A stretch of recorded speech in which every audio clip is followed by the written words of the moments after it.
건강 이상설이 돌았던 아베 신조 일본 총리 4일간의 휴가를 끝내고 오늘 오후 업무에 복귀했습니다.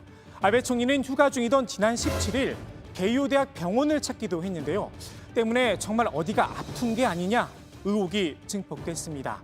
건강 이상설의 시작, 아베 총리가 피를 토했다는 주간지 기사에서 시작이 됐습니다. 당시 일본 정부는 전혀 문제가 없다 선을 그었습니다. 私、連日お会いします。淡々と職務に専念をして、全く問題ない。 하지만 언론에 비친 아베 총리의 모습은 이전과 달랐습니다. 빠르게 내딛던 걸음걸이는 보시는 것처럼 확연하게 무거워졌습니다. 지난 15일 전몰자 공원을 찾았을 땐 한 차례 크게 휘청거리기도 했습니다. 기자들의 질문엔 생기 없는 답변만 돌아왔습니다. 広島県、広島市と協議を重ねてきたところですが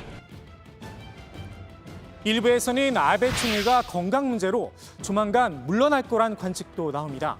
실제로 아베 총리는 1차 집권 말기인 지난 2007년 지병인 궤양성 대장염이 악화돼 사임한 적이 있습니다. 구체적인 사퇴 시기도 이야기되고 있는데요.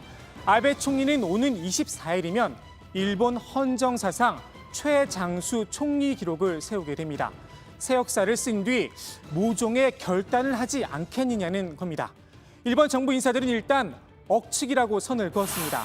아소다로 부총리는 총리가 코로나 때문에 147일을 쉬지 않고 일을 했다면서 피곤한 게 당연하지 않겠느냐 건강 이상설을 일축했습니다. 아베 총리 입장에선 현재 일본 상황이 최악이라 도저히 물러날 수 없다는 분석도 나옵니다. 코로나 상황도 악화되어 있는 상황이고 또 하나는 8월 17일 날 발표한 그 경제 성장률 보도 발표를 보면은 전후 최악이라는 이런 그 기록이 나와 있어요. 그렇기 때문에 최장수 총리를 하지만 어떻게 보면은 최악의 상황에서 물러날 수 있는 그런 상황이 되고. 이런 가운데 일본에선 이미 포스트 아베 이야기가 구체적으로 나오기 시작했습니다.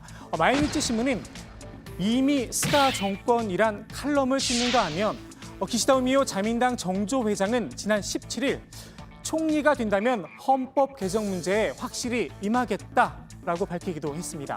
17일은 공교롭게도 아베 총리가 병원을 찾은 바로 그날입니다.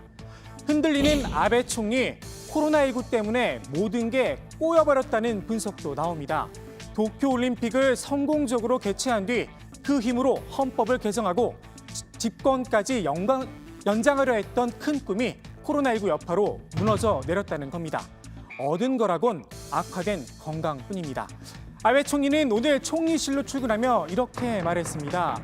컨디션 관리에 만전을 기하기 위해 지난 17일 건강검진을 받았다면서 이제 업무에 복귀해 열심히 하겠다고 말입니다. 4일간의 휴가로 건강을 완전히 회복한 걸까요? 앞으로 상황을 좀 더 지켜봐야 할 듯합니다.